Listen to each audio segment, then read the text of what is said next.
presidents for life and forever and ever and ever who wants to continue to empower, to rip off our resources. And in this instance, we have labeled this particular one the destabilizer in chief. Millions of people have lost their lives because of the reckless, brutal behavior of, I won't even mention his name. But Milton Adamati, would you come please and introduce this young hero, this young leader who is about to address us at this point. Greetings, global and African family, sisters and brothers. I will mention the name. His name is General Yoweri Museveni, and he's been backed by the United States, armed by the United States to the tune of $1 billion every year of your taxpayer money. You won't read about his atrocities in the so-called mainstream media. I call them downstream media, right? Otherwise, you should know what your taxpayer dollars are doing. But anyway, I would like to introduce a young man who, on behalf of the youth of Africa, is challenging this US-sponsored dictator who thinks he's a life president, who is frustrating the lives of millions of young people in Uganda. Uganda is one of the youngest countries in the world. 80% of the population under the age of 35. Wow. So when this young man ran for president, I believe he was 38 years old, and he will tell you the atrocities that he survived, and he's lucky to be with us here today, alive to tell the story. But let him tell the story. Sisters and brothers, Robert Yakulani, aka Bobi Wine.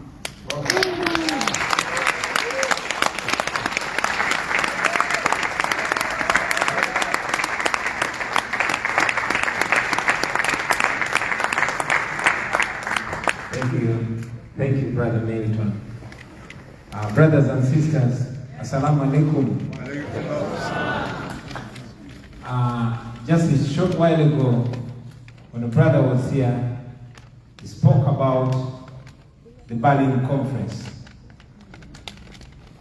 And as a black man who lives in Africa,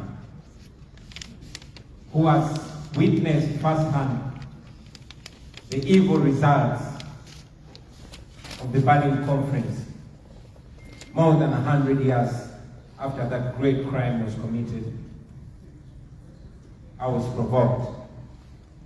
As a black man that has been blocked on borders with Africa, as a black man that has faced the equivalent of racism in Africa, we call it xenophobia,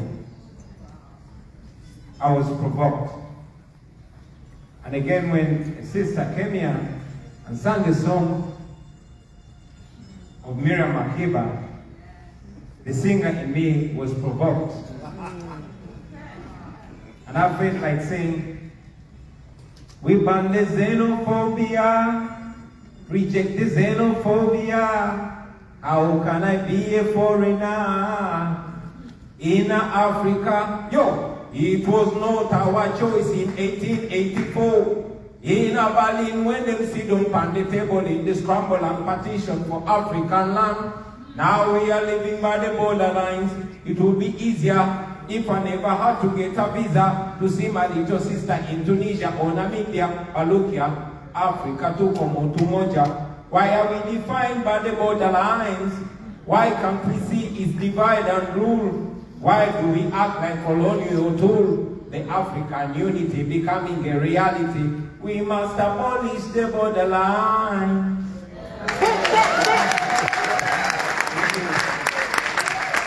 Thank you very much. Brothers and sisters, I bring you greetings from the motherland, Africa. I also greet you in the name of the people of Uganda, where I live. Africa is the continent with the youngest population on the planet, with a median age of 19 years, while Uganda has the youngest population in Africa and in the world, only second to Niger. So today, I am here to speak to you on behalf of that population. I want to thank the Institute of the Black World 21st Century for organizing this State of the Black World Conference and for inviting me to speak at this historical event. I'm very honored to be in the same space with great men and women. And just a few moments ago, I bumped into Dr. Julius Garvey, and when I shook his hand, I felt the airs of the great Marcus Mosiah Garvey, the greatest Pan-African of all time. Our brothers and sisters, 60 years ago, on the 25th of May, 1963, at the founding meeting of the Organization for African Unity, OAU, which was later transformed into the African Union, AU, Dr. Kwame Nkrumah and other African leaders suggested and called for the unification of Africa.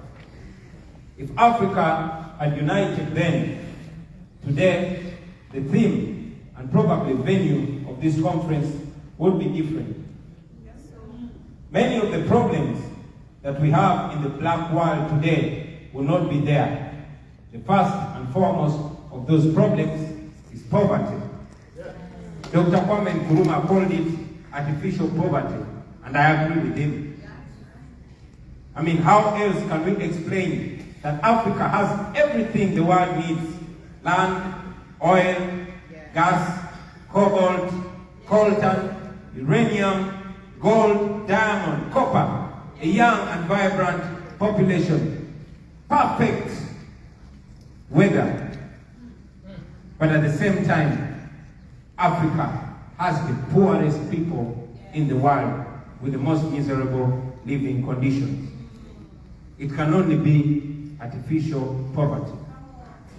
Our colonizers and their collaborators are still using our natural and mineral resources against us. They are taking the best of what Mama Africa can give, and they're dumping back the worst of what they produce. Moreover, at very, very highly inflated prices. With the conditions that the IMF and the World Bank set for loans that they give to Africa, we cannot build our own factories and have integrated economic development. We cannot use our resources to manufacture products. We cannot industrialize. So our production declines as our debt burden, the burden of our debt rises.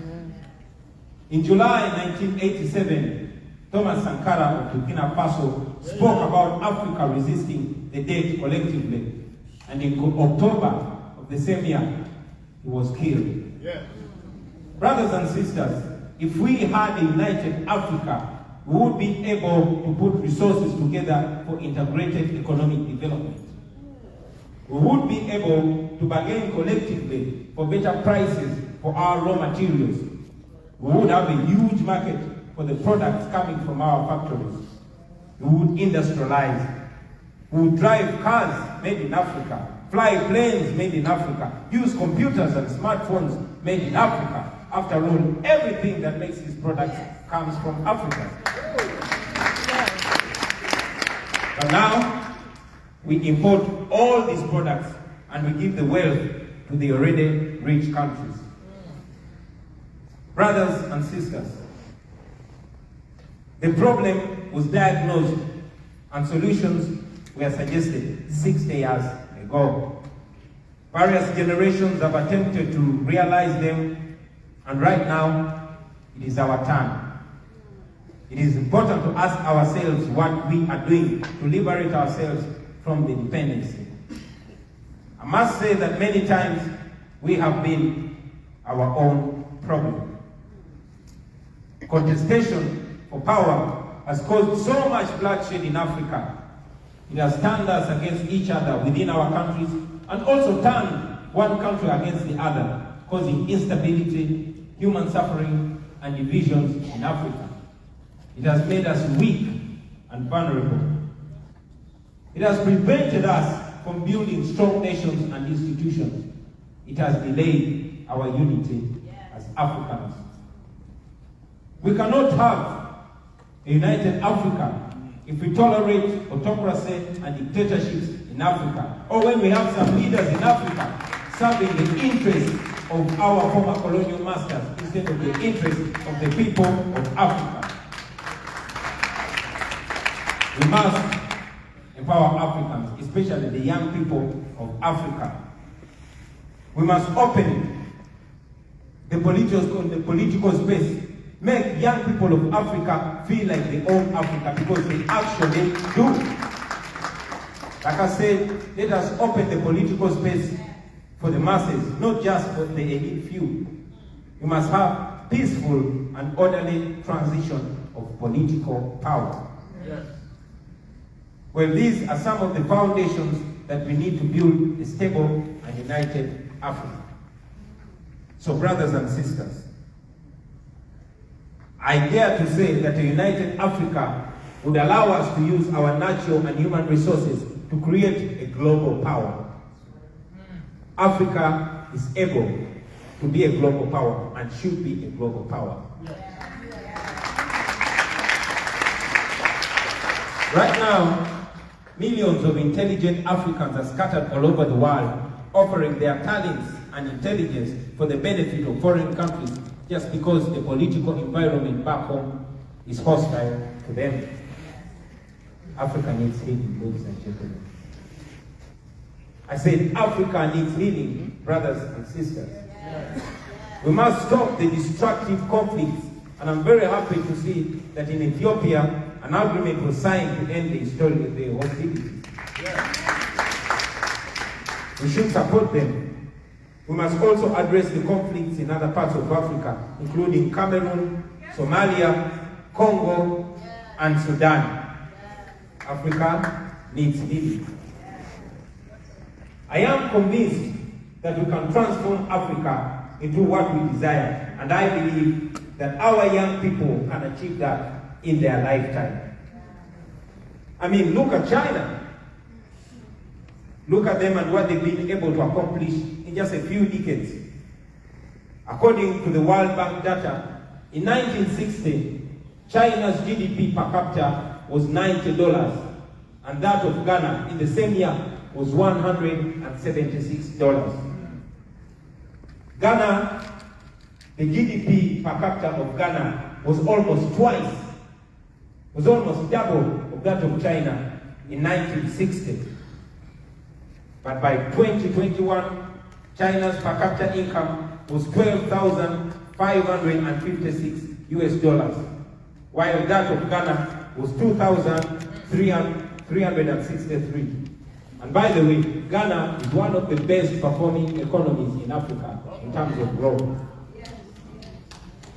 On the other hand, however, Uganda's per capita income, according to the same World Bank data, is only $823. So what is my point? My point here is that if China could become an industrial power and lift the standards of their people so rapidly, we should be able to do the same in Africa. In fact, it is Africa's resources which provided and are continuing to provide the fuel for the rapid growth in China. We must be able to use our own resources, natural, mineral, and human resources, for the upliftment of our people in Africa. But again, there comes a question.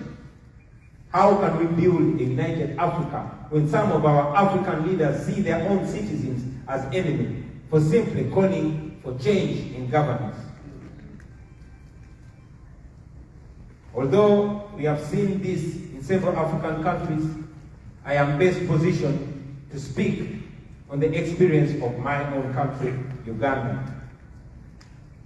Brothers and sisters, Uganda, also called the Pearl of Africa, is a very beautiful and very rich East African country, but it's been under military rule for 37 years.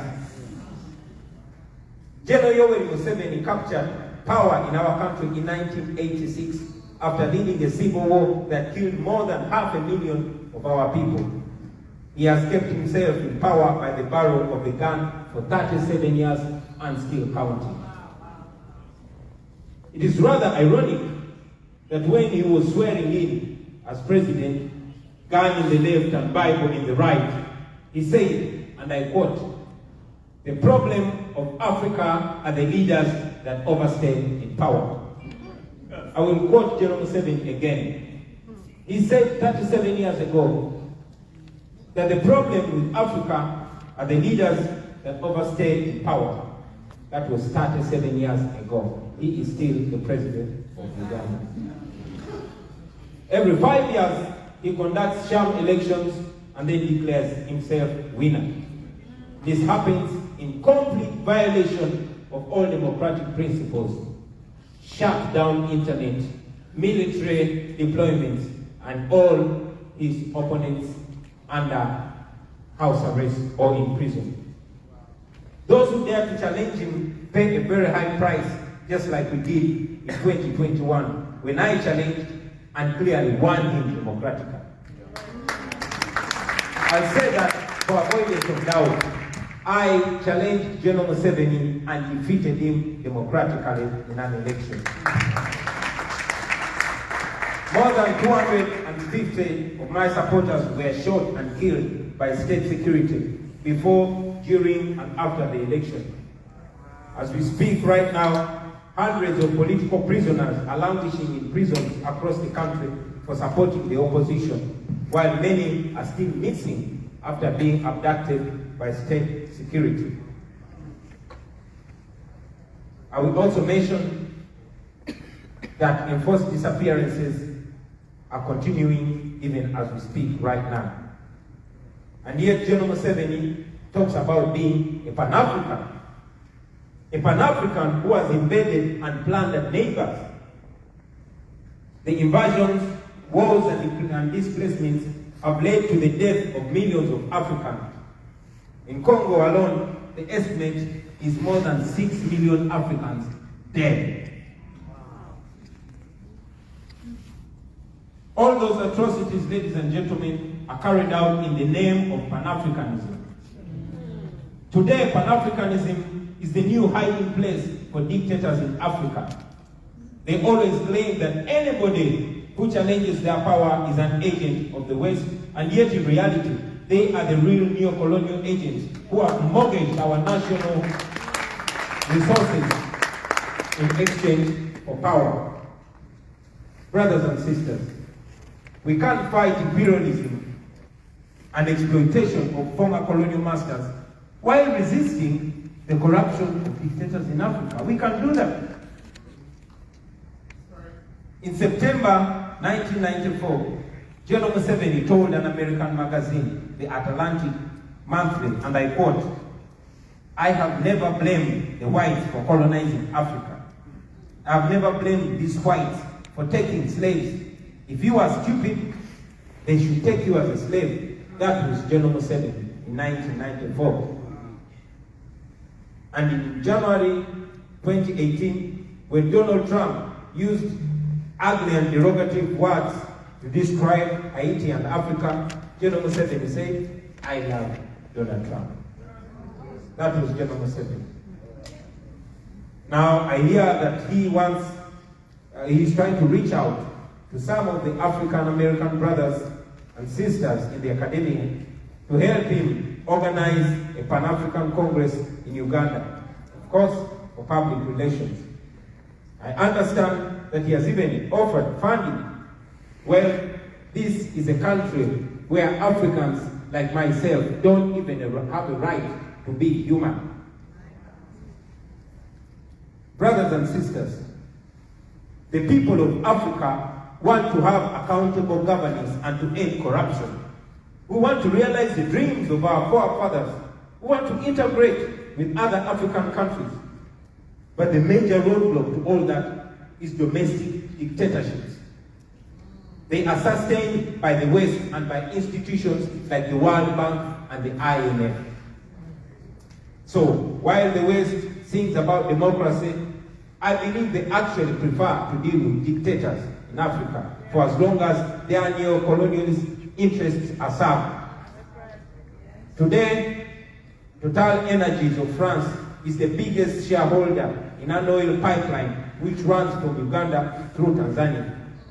So now we see that when Africa is in chaos, the West is in business.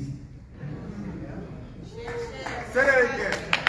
Say it again. Brothers and sisters, we want a conflict-free Africa which speaks with one powerful voice that will increase the power of our just demands, including demands for reparations, for enslavement, and for colonialism. I sincerely hope that our brothers and sisters in the diaspora can follow the example of Professor Daniels. One can actually be a dedicated Pan-African while at the same time struggling for democracy and human rights in Africa. The two actually complement each other and they speed up our goal of Pan-African unity and self-determination.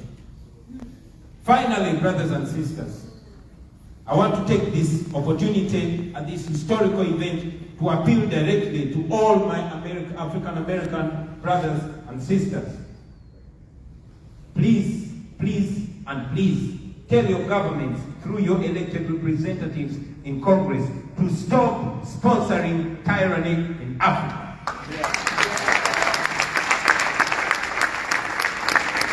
Please tell your American government to stop sponsoring oppression in Africa. Please tell the US government through your elected Congress members to stop paying for our debt. The United States government currently supports the military regime of General Museveni to the tune of $1 billion every year. This is your taxpayers' money. This is money given to a tyrant with no strings attached on the issue of democracy or human rights. You are actually paying for our oppression. You are sponsoring it knowingly or unknowingly. And we are asking you to stop it because you have the power to stop it. You can't. I believe that if you reach out to your elected representatives and make this demand, you can help us change things. On behalf of the people of Uganda, those that are living and those that are dead, on behalf of the women and the young children of Uganda, on behalf of my brothers and sisters that are missing, on behalf of the people of Uganda that are languishing in prison with no trial, no charge, and no crime whatsoever, we are asking you to please help us in our struggle for freedom and democracy so that we can also be useful in the bigger struggle for liberating and unifying Africa. Thank you very much for being here.